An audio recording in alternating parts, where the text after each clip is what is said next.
Thank you, Chris, for the amazing introduction, as always. Hi, Matt. Hello. Thank you for having me. I can't believe it was 4 years ago that for those who don't know, I was booked to come and speak at this event just before COVID happened. And then Boris came on the TV and told us all we couldn't move anywhere. And then we were sort of stuck in our houses. And then they invited me to come back, and they offered me 2-3 dates to come back. And I said, I can't do that day. And I'd already been paid. And they said, can you do this day? I said, I can't do that. And I thought, they're going to think that I'm just trying to get the money and never come to this event in Belgium. And eventually we found this date. So we got it sorted in the end. Yes, a historical moment after 4 years. That's a very long build-up. Anyway, Chris did a wonderful job introducing Matt. For the people who are subscribed to his newsletter, you know he's an absolute specialist when it comes to social media.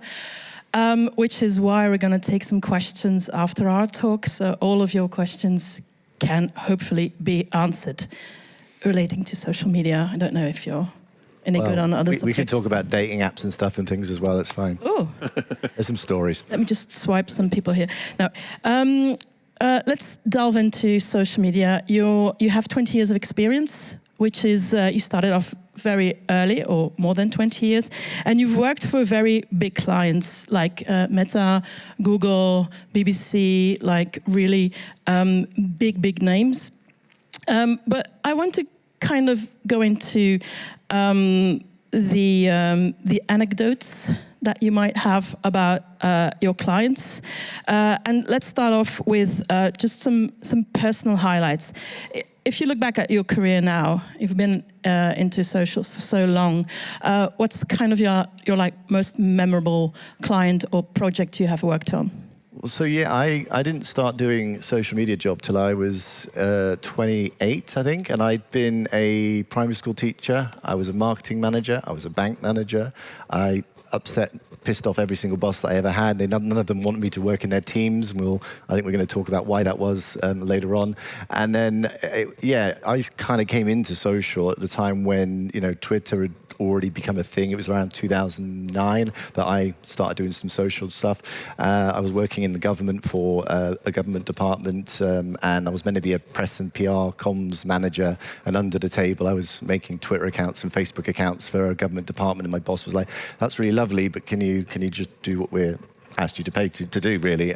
But it was successful, and so they let me carry on doing it.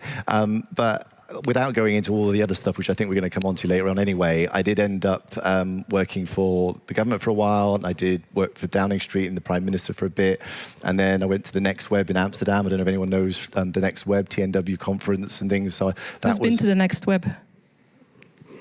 Yeah, so that was used to be a project and a half. So when I started, the first day that I was there, Boris, who's one of the founders of the company, said, you can give yourself any job title you want in social. I said, all right, can I call myself Director of Social Media? And he said, yeah, if you want to call yourself that, that's fine. I was a social media manager at the time, but I just called myself Director of Social Media.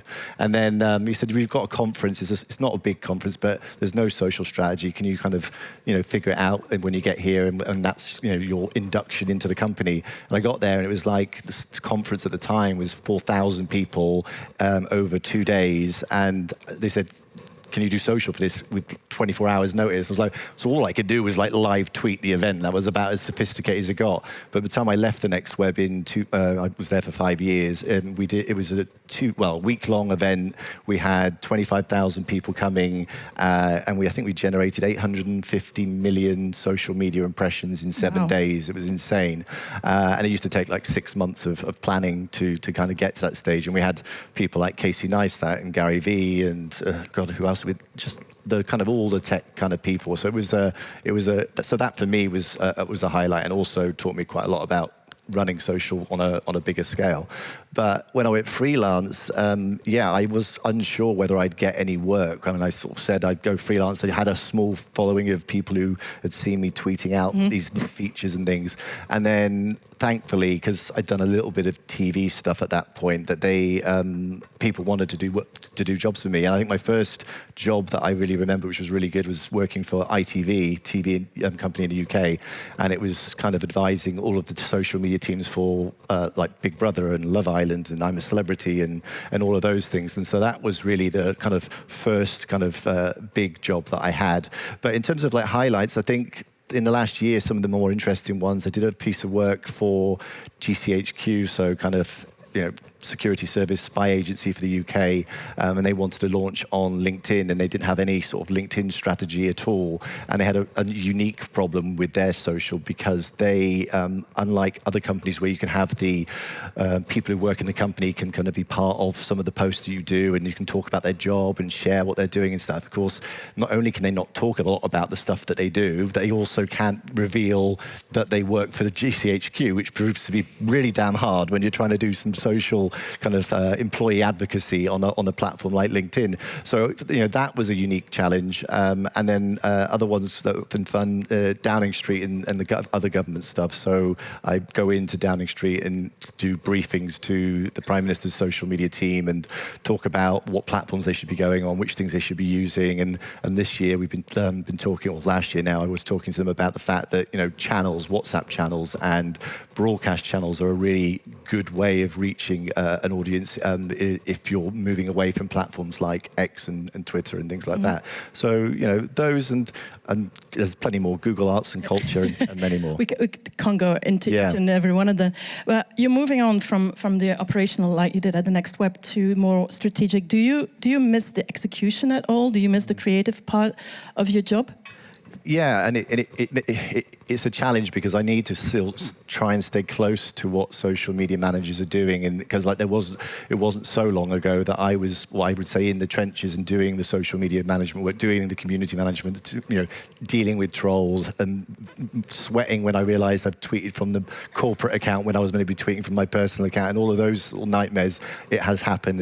Christ, it was scary. Especially when you got a government account, it was terrifying. But yeah, I do miss that, and I think it's important, whatever role you do in social, even if you become like a head of social or a director of social, or you do something else where you're, I think trying to stay close to kind of doing that stuff and maybe doing a bit of it every now and then is no bad thing. But yeah, I do miss that. But equally, with my ADHD, I kind of quite like the fact that I can just tell people what they should do and not have to worry about doing it. It's just kind of like, this is what you should do. Now you can go off and do the execution. And so in some ways, that's quite nice. Yeah, you've mentioned it, ADHD. Let's go into that for a second. You referenced it in the beginning that you always kind of ran into arguments with your bosses and you didn't really do what you're paid for. I don't know who is neurodiverse in the room, but it sounds very, very familiar to probably a number of people.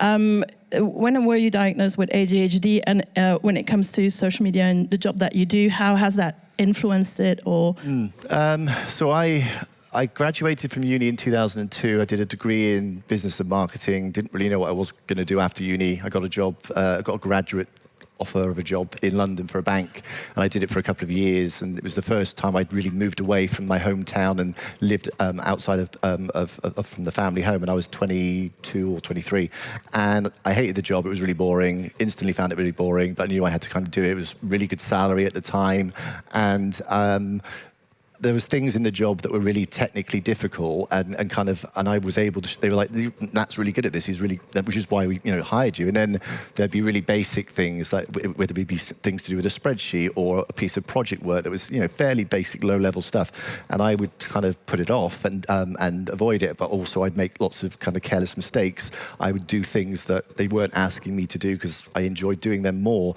And I'd also be, I'd sit at my desk and I'd kind of get distracted, and I just couldn't get any of the work done, and it used to upset my boss no end, and also teammates around me. And so I quit that job eventually. It just didn't work out, and I went and trained to become a teacher, and I trained to do all sorts of other jobs. And then it wasn't until I got to the job in government where I just started, and it was sort of going okay, and I had this social stuff going on in the background, and I just started to upset all my bosses again. I was thinking, it's happening again. This is a problem. So I went off work with stress and anxiety, and I guess some mild depression, I would guess at the time.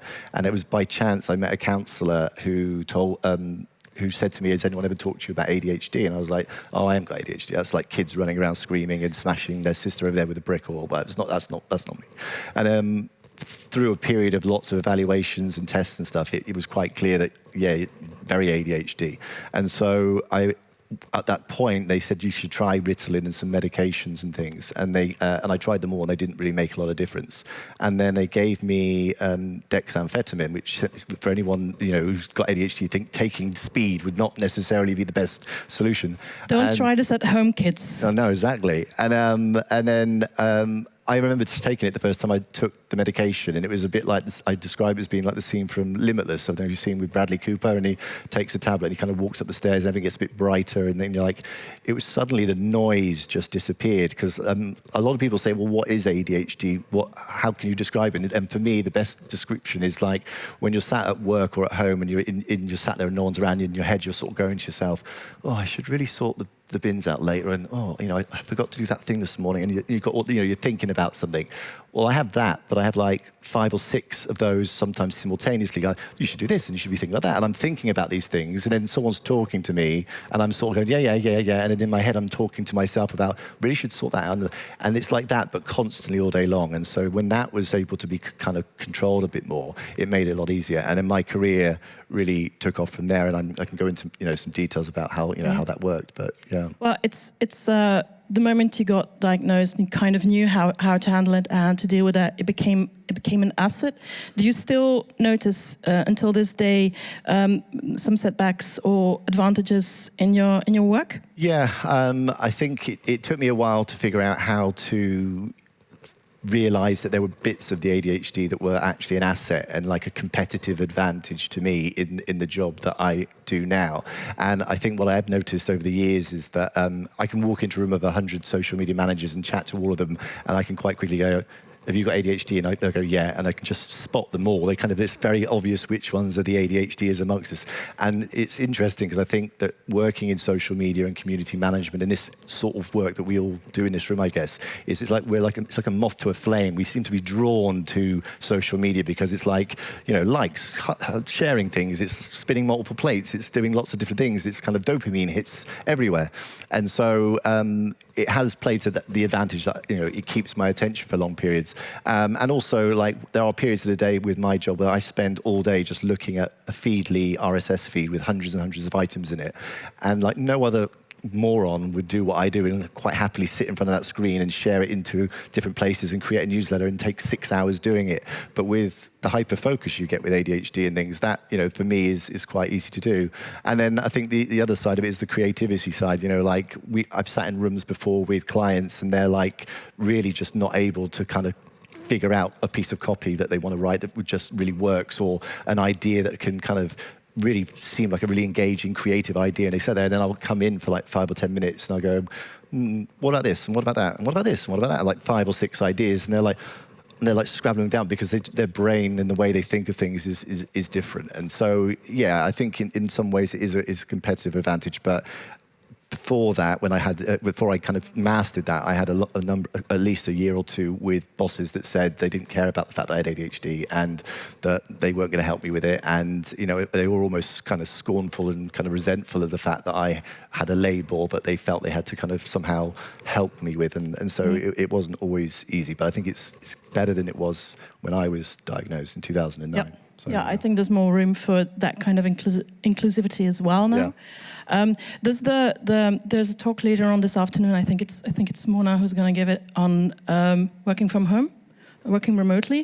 Do you think that's something that might help you as well? I think the people who have a neurodiversity, and particularly with ADHD, sometimes I'm tempted to say to people who are working in a corporate environment with a company that's not particularly supportive, or they're struggling with that aspect of things, and that they should go self-employed. The best thing I ever did was going self-employed and being my own boss, not having to manage other people, not being managed by somebody else, and having that freedom to kind of pick and choose the work that I want to do, and also being able to work remotely. Part of the reason I struggled in working in teams is I would sit there and I just want to get on with the work, and I'd be in the zone and I'd be doing my thing, and someone's talking, oh, did you see Love Island last night? It was really good. I'm like, yeah.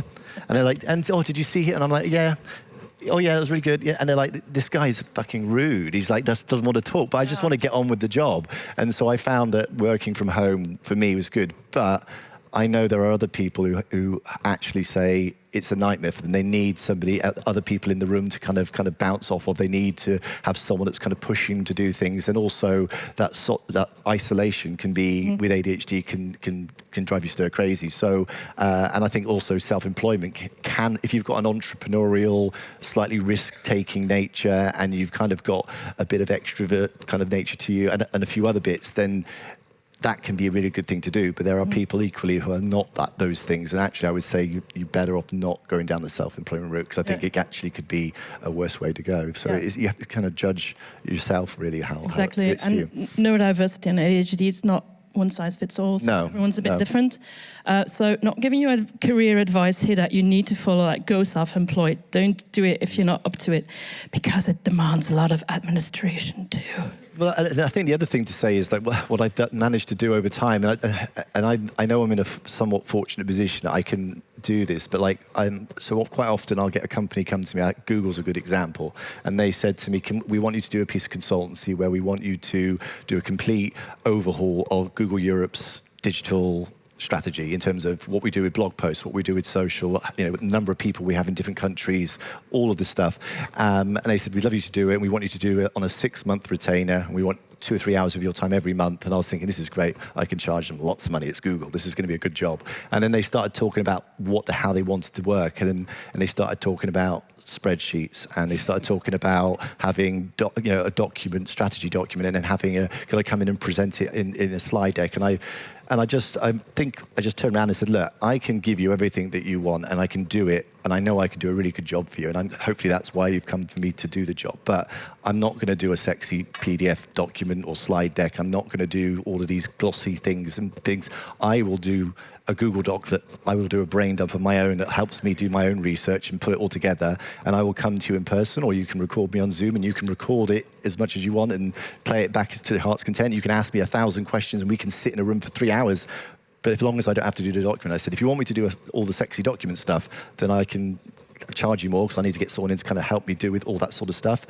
And they were like, and Google just went, that's fine. We just want what's in your head and all the information that's useful to us. You do it how you want to do it. And so I found now that rather than trying to push myself through it and just do it, because I just say, I can work better if I do it this way. And so I've always encouraged other people who, whether it's with their employer or whether it's self-employed, is actually, you may come to them with a problem like, I struggle doing it this way, or I struggle with this particular style of work or whatever, but I know I can do it, but I need to do it in a different way. And this is the solution. So rather than saying this is a problem, I've got ADHD, or I've got a neurodiversity, I can't do this. I can't do it that way, but this is another way I can do it, and you'll get the end result. We're just going to go a different way to get there. And I found that most, for me, that has been quite useful. And I think that employers and clients generally are much more open to that. And so try not to try and go through a pain barrier, think, well, I've got to just suffer, I've just the way life is. I think you've got to come up with some sort of solutions that work for you.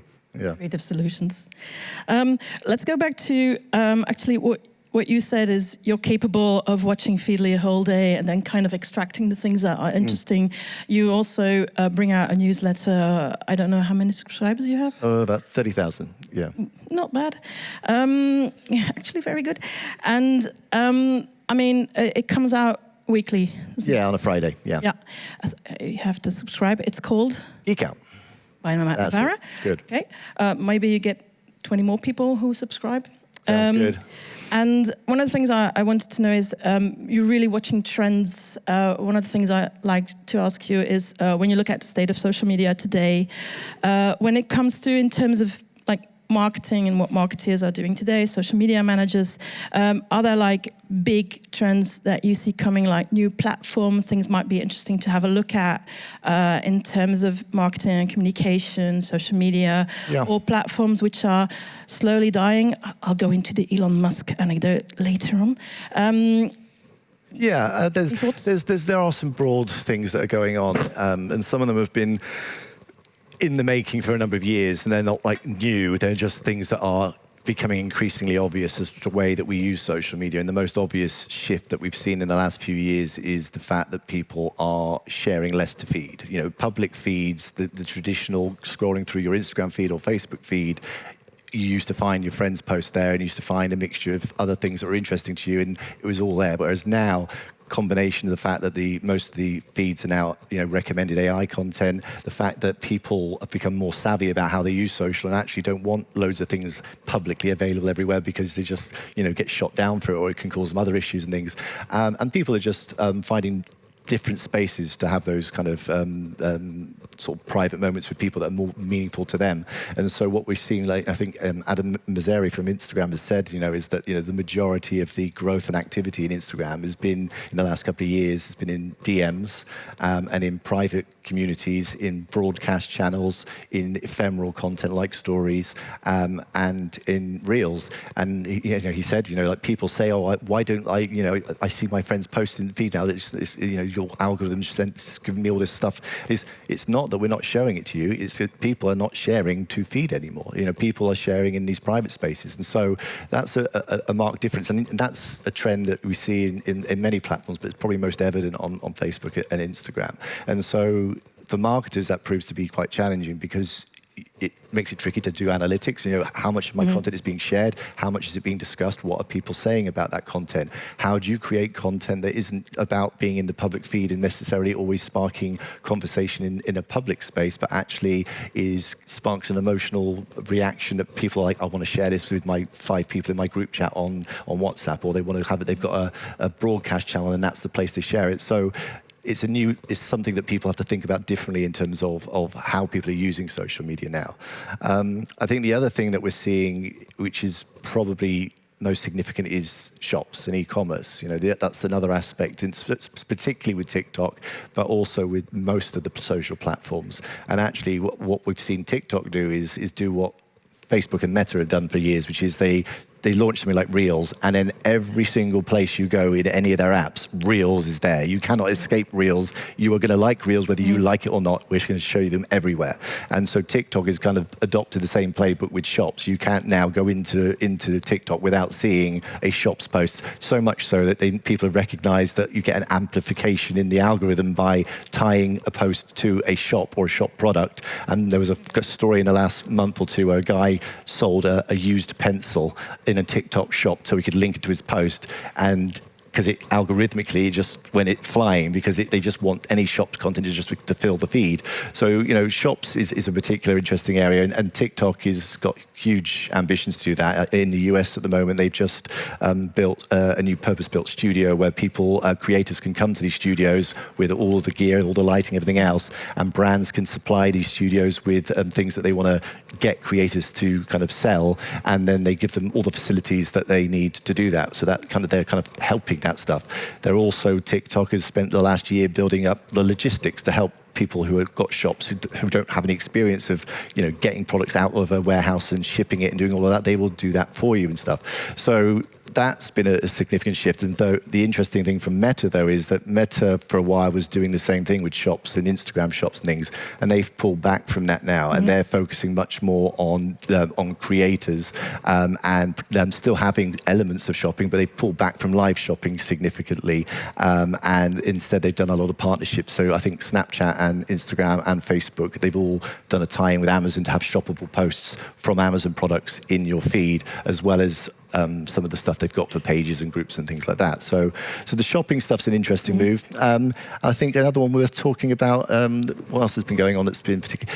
I think that the Fediverse stuff is probably the most current, like really recent thing that's becoming more of an interesting topic. And so what we've seen for those, I don't know how many people here use Mastodon or use now Threads, Meta's latest product, is also starting to link into these platforms. We're seeing the shift towards the fact that people want to have more control and more ownership of their audience, and have more control over the communities that they occupy. And if they decide that they don't like the rules of one place, that they can take their following and take everything they've built up and all of that value, and they can place it somewhere else. Whereas right now, like for me, for example, I grew my Twitter account to 175,000, fell out with Elon Musk, and then I'm like, well, I can't. That's lost really, because I can't take that 175,000 and go elsewhere. Or I don't like some of the policies that Twitter has in terms of how it runs now. I can't have different policies because it is just one platform. And so this move towards the Fediverse, where you can actually port all of this stuff, is something that we're starting to see the beginnings of. And I think what we'll see in the next few years is that will become the norm. I think the main things we'll see is lots of Fediverse stuff. We'll see lots of increasingly more groups, private communities, lots of private sharing, all of that sort of activity.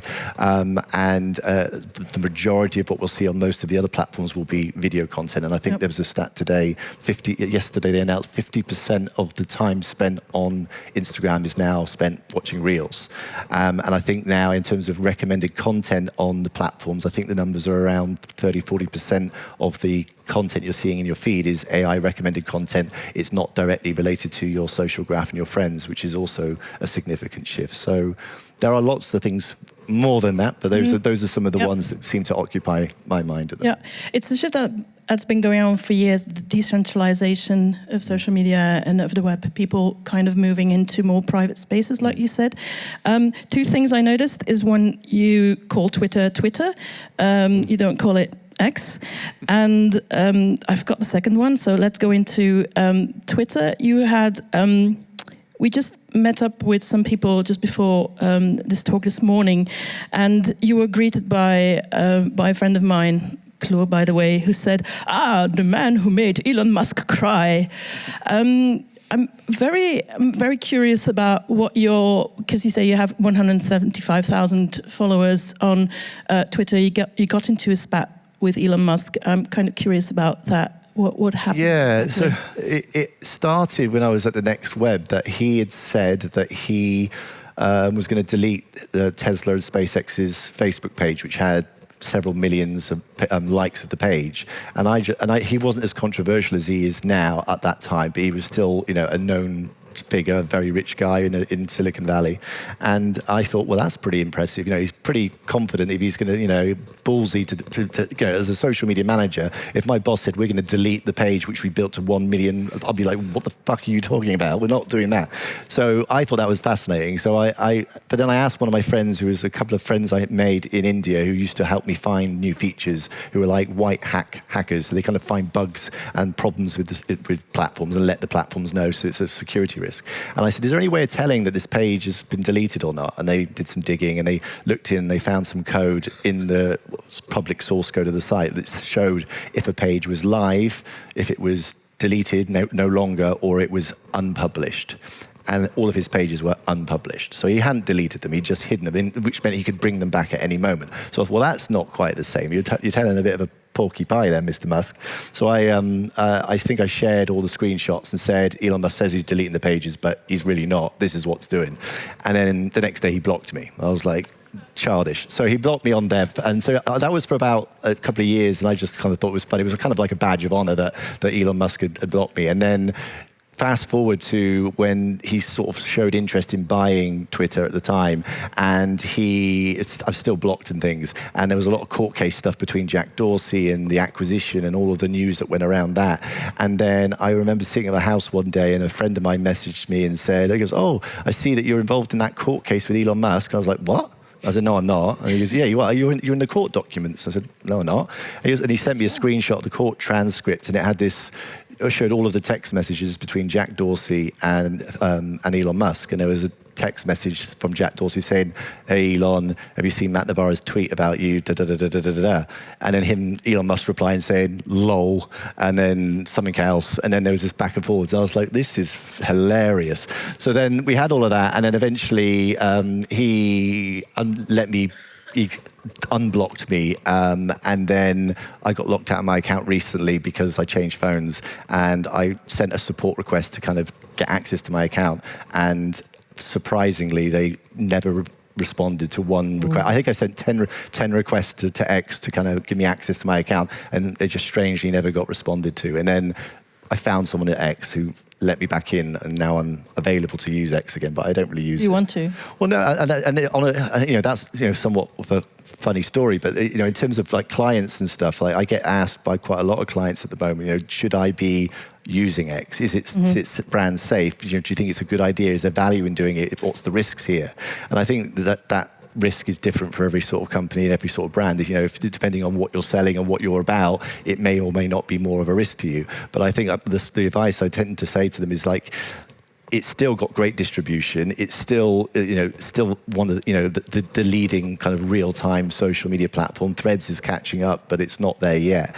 But there is, an inherent risk about with Elon Musk and the things he says, the policies he implements, and the behaviour, and also the fact that there's endless stories of where brands are putting up ads, and he's saying that they're protecting their brands from being next to these, Nazi content or against, any other kind of crazy stuff is on there, and then they're actually showing their ads next to these things. So my suggestion is to kind of have an exit strategy. Like if you needed to leave X, have an idea of what you would do in that scenario, and think about what for your brand or your client, how much of an impact would it be if it was seen that you're somebody that effectively is supporting, showing some level of support because you're buying ads on the platform or something. And I think just to have that consideration.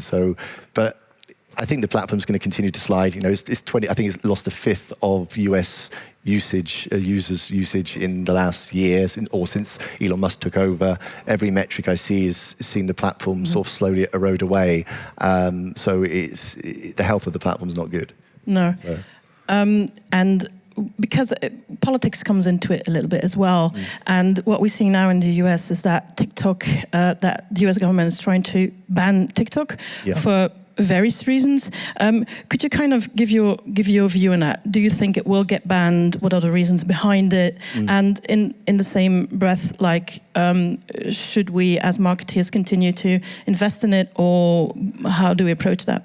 I think that first thing to say is that nothing's going to happen very quickly. It was only yesterday that the latest development. So President Biden signed the bill, the order for that. They voted in the Senate. They've now sort of agreed to kind of take this bill forwards.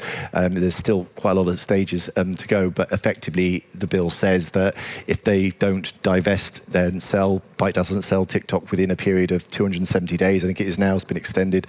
Then effectively they could ban the app in the US. What will happen now, what we'll see, obviously, is going to be TikTok is just going to go all out on legal challenge and endless legal battles that will be back in the courts. And then you're going to have TikTok every 5 minutes trying to convince all of the creators, lobby your government, tell them, they're doing wrong, and it will have all of that drama going on. So I think that there's going to be a long period of still sort of not knowing whether this is going to happen. My hunch, and it is only a hunch, is that it won't get banned, and what will probably end up happening is that there will be some sort of brokering of a deal that enables them to continue as they are. Because the reality is, how many companies are going to be able to afford to buy TikTok? It's been valued at anything between 40 billion to 100 billion US dollars, and if anyone's got 40 billion to 100 billion dollars, do they know how to run a platform like that? I hope it's not Elon Musk. And that's the other scary thought with someone sort of theorised the other day is that TikTok's saving a knight in shining armour might be if Trump gets in, which is looking scarily possible, that he might come in and go, scrap that, we're going to keep it. So who knows what will happen? But I think that there's a long way to go, and I think I personally think that the US government should have released a lot more information about the things that they're telling the senators in their private intelligence briefings about stuff that they're saying is going on that the general public doesn't know. And if they did know, wow, you would agree that we should be banning TikTok. Fine, show the American public, show the world what this stuff is, because at the moment all of the risk is theoretical. And they say things like, TikTok is going to get American users' data, and China could just go out and buy the data. We could go out and buy shitloads of data if we've got the money to do it. So there's lots of ways that China could achieve the same results without having to have TikTok as a tool to do it. So I'm a bit skeptical of that. And of course, all of the other platforms do all the same data collection and targeting and all the stuff. So I get the theoretical risk. I get the fact that the ties to the Chinese government and all of those things. But I think there's a lack of evidence to support these things, and so we'll see. And in terms of answer to your question, marketers, I think that TikTok will be a very different place if the US wasn't had it banned, because of course a lot of the content is Western content and highly geared and skewed towards US creators and US brands. And if you take that out of the mix, it becomes quite a different type of platform, I think. And also, it's a very important market for ByteDance and TikTok in terms of, reaching affluent, Western consumers. And so, but I think for marketers at the moment, I think I read 3 articles this week from DigiDay and a few other places saying, most marketers are doing what you'd expect them to do, which is we're watching, we're monitoring, we're going to keep using it in the way that we're using it. And if we needed to, we would jump to Reels and we would jump to Shorts. And I think, Mark Zuckerberg and the people at Google are just like, bring on the cash, because of course that's where people are going to go. It's virtually the same product nowadays if you go to Shorts or Reels. Although I would say that by a long margin, big margin, that TikTok outperforms it, certainly in terms of engagement and the attention it gets of most of its users. So no need to stress, just right away, but have a backup plan. Yeah, I think it's watchful. Strategies, which is kind of common sense. There is no action platform right now, I don't think. I think it's going to be tied up in courts for a long time. We're not going to see, if a ban does happen, I think we're going to be talking at least 18 months to possibly 3 years before we'll see that ban. And maybe it'll never happen. Okay. I kind of asked all of my questions I had jotted down, so it might be time to let Chris grab a mic and have some questions from the audience. Do you have any questions for Matt? And like he said before, he can spot neurodivergence from a mile away. Red. So you can get diagnosed if you want to. Hi. Sorry. Thank you for being here. Late, but it's fine. I have 2 questions, but actually only one of them is a question. So you talked about TikTok moving into shopping, live shopping, things like that, and Snapchat and Meta sort of moving out. I always thought that the reason was that Meta saw that live shopping isn't working necessarily in the US and in Europe. Do you think that's the reason, or would there be another reason? I think that's part of it. And I think TikTok is still trying to prove to themselves and to marketers as well that live shopping will be a thing. For a long time, I've just can't see how it can be as big as they see it will be. I think that it has made significant improvements in recent times in terms of the amount of people that are now engaging with live shopping content, and certainly TikTok is placing big bets in terms of the amount of investment it's putting into live shopping. I think that the live shopping is as an aspect of why Meta or Snapchat, them not seeing it as a big thing. I think that's a small part of it. I just think that at the moment Meta's big things are 2, which is it's really all about AI and metaverse. Those are the 2 things that they're involved in. And if you drill down underneath that, for them it's about creators as a large part of that as well. I think that in all of the platforms have a vested interest in shopping activity, but they're coming at it from different angles. Like Snapchat and Snap as a company is very much geared towards using AR and lots of the kind of mixed reality tech in terms of lenses and they've tried spectacles and they've done all sorts of things around that and try-on features that you can have and stuff. And Pinterest, much the same, a discovery engine for things, but making it easy to kind of buy from a pin and also try on the products and stuff. So they all have their sort of fingers in the pie of e-commerce, but I think in terms of the platform that's really spending the most and is probably getting the most out of it at the moment, it would be TikTok. Thank you. And my second question, so you said earlier that you'd like to stay in touch with the nitty-gritty of social media. Is there anything you'd like to ask us? I would actually. I would be interested to know, right now, which brands do you find are doing really great social, and why do you think they're good social? And also, what are you making of platforms that have been out, the newer platforms like BeReal and the most recent one, AirChat, for anyone that's heard about AirChat and stuff. So not necessary to answer now, but I'm going to be floating around for an hour or 2 after this. So I'd be interested to kind of chat about that with some people. And if anyone wants some invites to these, has anyone here heard of AirChat? Who's got AirChat?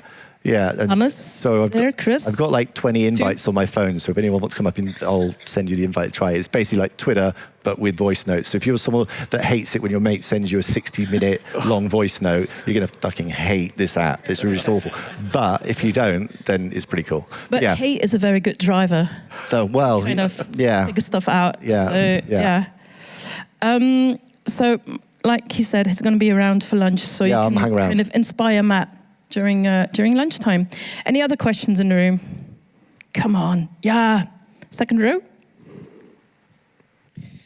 Hi, so I work in insurance and we are currently investigating if we should be present on Threads or not. And my business risk assessment colleagues are asking me about advertising. So I wanted to see if you have any idea what advertising might look like on Threads in the future. Yeah, so Threads and advertising will probably, as far as I know, come this year, probably the second half of this year. I believe they're already talking to some partners around what that might look like, so they're already starting putting out feelers. I think it will be probably much the same as you would see in terms of ad formats, as you all see in Facebook and Instagram, some of the more basic sort of feed type things, because there is only really one style of post on Threads. Unlike Instagram and others, you've got stories and you've got reels and everything else. But they've also started doing integrations with reels. In the last couple of weeks, they've made it now. So if you before, if you shared a link to a reel in Threads, it would just show you a link preview of the reel. Now it will just embed in the feed the reel, so you can imagine that they'll be able to put ads within reels that will also be shown in Threads. So yeah, it'll come later this year. I think it'll be those sorts of kind of feed type ads.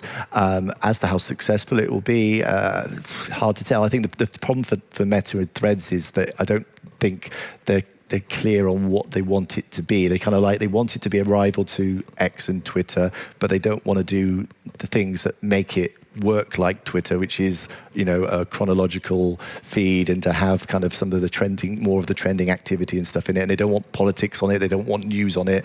And so kind of it's not really then much like Twitter and X. And then also I think because when it was created, it was a mashup of the audience you kind of pulled in from Instagram because it was tied to Instagram, plus people that just wanted any other platform that wasn't X come there, and then some new people. It's like, what style of posts do we do here? Are we more like an Instagram-y? Are we more Twitter-style posts? Is this something else?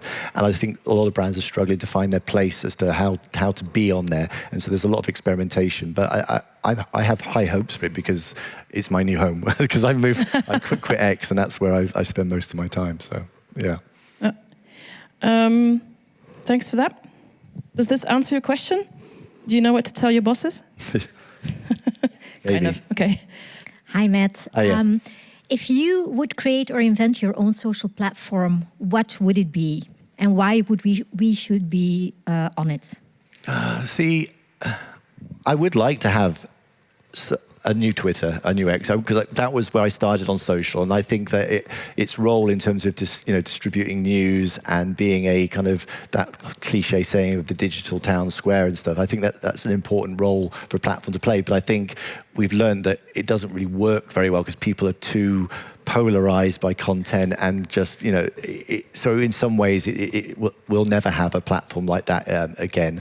I think for me, the platforms that are I enjoy smaller groups and smaller communities, and I spend a lot more of my time in some people call WhatsApp a messaging app, but others say it's a social network. I think it's increasingly a social network because you have communities in there and you have broadcast channels and things. And so if I was creating something, it would be built around something that would probably look very similar to something like a WhatsApp, because I enjoy using that platform. It has enough of the sort of tools and formats of things I can do with it. So that would be for me. And what else would I say in terms of platforms? Like, I lurk on most platforms. Like I've posted one TikTok, it got 5 million views, and I was like, job done, drop mic, I'm not doing any more, I've done one TikTok, that's it. But so those are the things that I'd be using, I think, something like that, maybe. Yeah. Okay, thanks for that. There's a question in the back. There's a question in the front.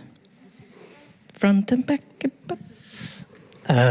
I have a question about your newsletter. In the last edition, you introduced, I will just quote, "Last night I was invited to an invite-only event at China's UK spy agency." I know where this is going. Yeah, go on. Sometimes do you get backlash on sending those things out? As a social media manager, we see, okay, that's funny. It's not So yeah, if anyone didn't catch that, so in the newsletter, I went to this TikTok event and I posted on Threads and I posted in my newsletter that I've just gone to an invite-only event at China's UK spy headquarters. And when I posted it, I was stood next to one of the senior TikTok managers, and she said, like, I don't want to see that you're posting that. You know, don't share. I pretend that's not happening. No, they know that I'm like that, and like I think, you know, with Meta and with all of the platforms, they are pretty aware of that. Most of it's tongue in cheek. You know, I'm pretty low threat, low risk to them. Although there was one funny story was so when I started doing all this stuff, and I didn't have a newsletter. I was posting all the sort of leaks and stuff and sharing stuff. Two things happened. Once I found out all the information about IGTV, for those that remember Instagram TV, and I found out all the information. I shared all the screenshots, all the specs, all of the information, and it was all in TechCrunch and everything else.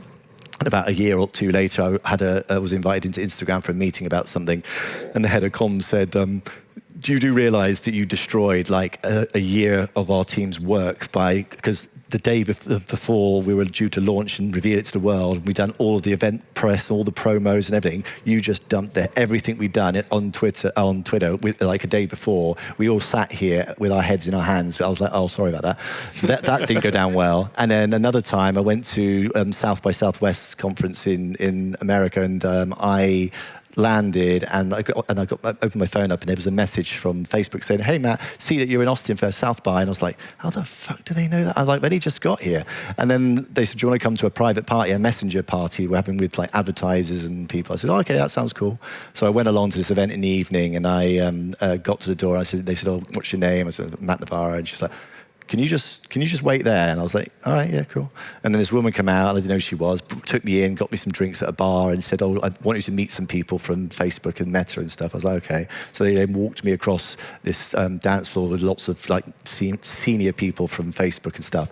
And she said, hi, everyone, this is Matt, and Matt's here. Blah, blah. And then one guy just leant into me, and the first thing he said, he was like, who's leaking information? Who's telling you? I want to know now. I want to know everything. Tell me.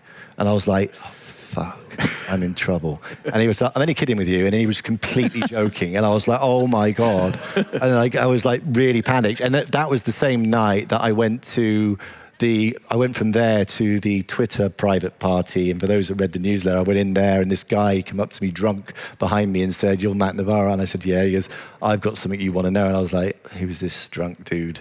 And it was like, I know about the edit tweet button. And he started showing me all the screenshots and sharing this information that no one knew. And everyone was like, are they ever going to do an edit tweet button? And I looked and I was like, yeah, that's legit. So I was sat inside the Twitter party that I was invited to, an invite-only party at Twitter, tweeting out leaks about Twitter, and then my phone rang, and it was an American number, and it was like, hi, is that Matt? I said, yeah. She goes, are you at the Twitter party? I said, yeah. Are you leaking information about our platform from inside our own party? And I was like, yeah. She goes, I think we should have a drink. I'm over at the bar over the side. I can see you. And I was like, hi. And then I went over and spoke to her, and I was like, well, this will be interesting. And then she said, well, if you don't share any more information, then we'll give you a heads up on when it is officially launched with all of the details before anyone else knows it. She didn't know that I'd already leaked everything, but I just said, oh yeah, well, I've got other stuff, but I won't leak it today. I'll save it from you. So yeah, Twitter and Facebook and the others kind of know what I'm like. I just play around. Now TikTok knows too. Well, I don't get invited into TikTok as much, surprisingly. I don't know why that would be. But. Very strange. Yeah. Okay, we have room for a couple more questions. A question in the back. Thanks, Wesley. Good question. Yes, thank you. So you mentioned you worked for the Secret Services in UK. Could you precise a bit what kind of products you managed to do without the faces and without telling anything, and if it was successful? Thank you. So this is for the GCHQ and LinkedIn and things. Is that what you were talking about there? That's that job, yeah. Yeah, so they asked me to come in. They had already had the sort of bare bones of a LinkedIn strategy to launch on the platform, but they had a loose content strategy, and they kind of wanted an idea. Do you think this content would work? You know, what do you think about these kind of content pillars that we've got here? They wanted to know the frequency they should post. They wanted to know whether they should use senior figures that were able to be revealed as who they were, and use them as the key kind of components of the posting strategy, or whether it should just come from the brand account and things like that.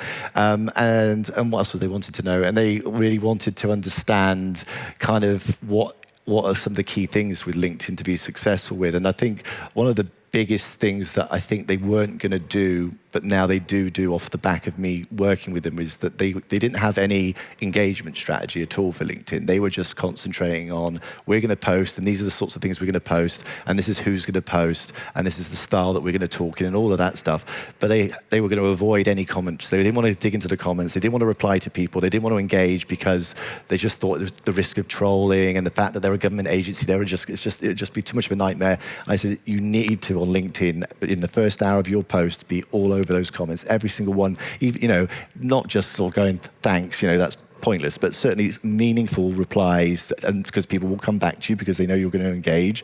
The algorithm will boost you massively if you're constantly commenting, and your individual comments will be surfaced in the feed because it'll say that you've commented on a post, and it will really amplify your content. And I think for them that was a significant learning. And I think they were also keen at the time. We had a discussion about Threads. They were unsure whether to have a presence on Threads, so we talked about that. And at the time, I think the president had just launched on Threads, so that gave them a bit more of an impetus to do it. And then finally, we talked a little bit about TikTok, because of course, for the UK government, they're basically banned from using TikTok. Only, I think, the Defence Agency kind of have rights to do that. So we were talking a bit about that. So that's some of the stuff. There is other stuff, but they'd kill me if I told it, so I won't say any more. How willing are you to take that risk? Yeah, I think they Probably probably do a good job, so I don't think I will share that. Thanks. I think there was a question there. Yep. I think then after that we have room. I'm going to hang around, so I'll happily chat to you afterwards. So if you've got a question, then we'll. Yeah. I have a question on neurodiversity. So people who are diagnosed with ADHD tend to be particularly sensitive for dopamine depletion. And it's already scientifically proven that social media usage tends to deplete dopamine in the brain. So how do you combine your job as a social media strategist with being particularly sensitive to dopamine depletion? Well, my interpretation, or what I find difficult with my ADHD and with working in social media, is that I have they call it rejection dysphoria, but also things where someone's critical of you and being really sensitive to that, and not only just feeling and feeling really hurt by it, even if it's a minor criticism, actually to the point where I'll dwell on it for days and think about all of the permutations of why I didn't do good and what they're thinking about me, and I can really spiral and spend days thinking about it. And I find that particularly difficult. And I haven't found an easy solution to it, other than when I start feeling like that and feeling very negative and feeling highly critical of myself, I try and take a breath and remember, I felt like this before, and actually I know that this is part of having ADHD, and so it's almost like a conscious bringing that to remind myself of that. I think with the dopamine stuff, in terms of social media, the reason why we're all addicted to these platforms is because it constantly fires all this stuff that's really exciting and interesting and targeted at you, and it's got all of the elements of a gambling slot machine with the pull to refresh and the hearts and the likes and all of that stuff. But that's what keeps me engaged and excited by it. I'm still really shallow, superficial. So I will look at a post and want to see shitloads of likes on it, and I want to see people saying this is the best thing they've ever seen and things And if they don't, I'm like, I've done a bad job and stuff. So.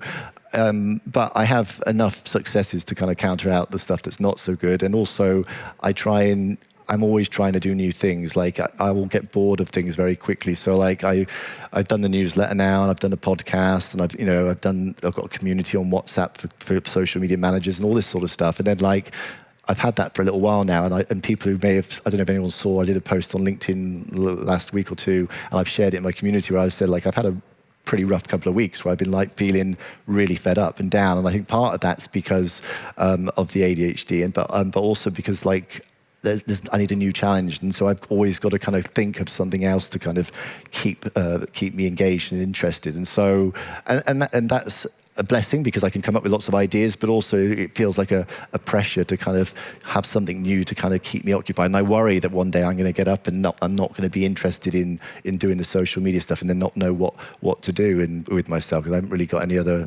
skills other than the social stuff. So it's difficult, but I do think that genuinely, the people. Some people say, "What makes a really good social media manager?" Or who's some of the best social media managers you've hired or worked with? And I would say probably all of the. If I was to name 3 or 4 or 5 of them, all of them have got ADHD, and that isn't by me being biased towards ADHD. They just seems to be a correlation that people with ADHD tend to end up often in roles like social, and the ones that are really good at social have ADHD, and that's fascinating to me. And so if you have got that, then you're in the right place. Constant anxiety keeps you on your toes. Yeah. Thanks for being so open, by the way. No worries. I share most of this stuff, all my newsletter or on LinkedIn anyway. I kind of my life's an open book on social media anyway, so. So I've heard and I've read. Any more questions? Oh, yes. Clue Lights has a question on enshittification. A concept, I think Cory Doctorow came up with the concept. His theory is that content-wise, the internet is turning into shit, really. Now with generative AI, anyone can create content. And to be honest, I see a lot of, crappy content on social media being recycled from TikTok. And, is that your experience too? Is this the future? I think that we are going to see a significant rise in spammy, crappy, artificial intelligence generated content that will fill spaces and things. But ultimately, the cream rises to the top, and good content will always surface, and people will gravitate to things that are actually engaging. So if the content's engaging and it's good, that's the stuff that's going to be given and shared and distributed to the most people. And so it depends how far deep you dive into the shit, and you will find lots of it on the platforms. And there's so many platforms now and tools you can get for social media managers where AI will write your post for you and give you 10 ideas and stuff. Like some of them can be I find generative AI really useful for ideation. So I will sometimes for my newsletter put 2 or 3 title ideas or hooks I want to put in there, and I'll say, can you give me 5 different ways of saying that? And I won't necessarily use the things that the AI gives me, but it's a great spark for other ideas. But often, certainly at the moment, with the way AI is, most of it still feels very formulaic. I feel I can fairly confidently 8 out of 10 times looking at AI content say that piece of copy was not written by a human being. But I think that will change. And I think that it's hard to know how long it will take to the point where actually it will be sophisticated enough that it will actually be almost indistinguishable. And I suspect it will probably be within the next couple of years because the rate of progression with AI, we're going to see that. And actually, when I was at the Meta event recently, 2 weeks ago in London, they had a private event for journalists for all their AI stuff. And the main thing that they were saying is that the way that you're going to have your interface with AI, certainly for Meta, is just going to be through that search bar. It's going to be in all of their apps. It's going to be an AI assistant. It's going to be a bit like if you use Snapchat and you've got the My AI and you can just ask it a question. You can have a conversation with it. You can use it as a tool to, like the way you're already using ChatGPT, but within the app, that's going to be your interface point. And so that in itself is going to be an interesting space because people are going to search for content using the AI, and it's going to be interesting to see what content it brings back and how accurate it is, and when does it say something racist and homophobic, probably in the next 10 minutes, probably. It seems to happen every week. So it's going to be an interesting time. But yeah, lots of shit, but the best stuff still rises to the top. Right. I think we could go on and go into rabbit holes, but there was one hand. Was there? Chris, was there a last question? Yeah, one last question? Okay, let's do it. Hi. When you were at this Chinese spy department in the UK, TikTok, did they mention anything about this direction they're taking with the photos and them developing a more photo side of TikTok? Because I've seen like a test on one of my accounts where there's already like an extra tab that looks a bit like kind of like Pinterest, where it gathers like all the carousel posts in one space. It's a bit weird, but I'm wondering what's your take on that? So I've got the TikTok Notes app on my phone, and it is exactly as you'd imagine it to be. It's very Instagram-like. It's just an extension of the TikTok platform that's there already. And I think the reason that they've done it is because it probably wasn't a great effort for them to build an app that's geared around photos, because people already were able to share photos within TikTok anyway. I think that they also need to kind of like sort of hedge their bets with what else is going on with the company at the moment and kind of get all of this stuff out there while they can. I think that in terms of the fact that the other platforms have multiple formats and have giving people more reason to spend time in Instagram because they've got photos and stories and everything else, I think why not add that into the mix as well? I think that in terms of how popular it will be, I don't know, whenever you have like a separate app, it's like, I personally would have thought it would have been better just to somehow more integrated into the TikTok app rather than having a separate app for it. TikTok's had a phenomenal growth curve for the last few years. It's been, massively just constantly climbing. And then in the last kind of 12 to 18 months, it's really plateaued out. And it's, for the first time, it's really had to like, okay, we're not growing like we were, actually losing a little bit here, and engagement's kind of, we're not getting bigger and bigger numbers. And so they have got to try things to, for investors who want to see continual growth, they always want to see more. So I think it's a bit of a bet. It's a low risk gamble. It's something that they know other platforms have already done, so it's a tried and tested format. And it certainly gives advertisers and creators a new sort of creative space, although arguably it's not greatly adding to what you could already do with TikTok with photos. So I don't think it's going to be a breakout hit. They had Lemonade and that hasn't really done much, and that had a lot of similar things. So, but we will see. I think one of the things that TikTok is doing that they did last year that was in some of the reporting last year was that they had a team geared up to build new messaging features and really build out that part of the platform. Because if you go to Snapchat, it's all about, for teenagers, is sharing messages within each other, and watching video is kind of secondary that in some ways. And TikTok, it's the other way around. It's all about the feed and the videos, but they don't really have many kind of extensive kind of social features. And so I think that we'll start to see possibly this year more of that being built into the app, and I'll be interested to see how much that kind of encroaches on Snapchat's area. Yeah. Thanks. All right. Thank you so much for your questions. Matt, you can keep your questions for lunch. I will. I've got some funny stories I can share over lunch, and I'll happily answer any questions. That's yes, no and you can pick their brains to kind of find the next thing that you want to delve into. Get some dopamine shots from the audience. Get some feedback so I can make my newsletter better, maybe. Yeah, exactly. Absolutely. Matt, thank you so much. Really enjoyed the chat, and I think we did a brilliant job kicking off the legendary. Oh my God, Lego. Thank you, Sophie. Thank you so much. Well, wow. Sorry, I have a new focus now. I must build this over lunch. So I will have this in my house for about 2 minutes, and then my 13-year-old daughter is going to just steal it away. But I might keep hold of it. So, rightly so. Thank you very much. It's very kind of you. Thank you. And really enjoyed it. Thank you very much. And welcome. See you later. Yes, will do. Yeah.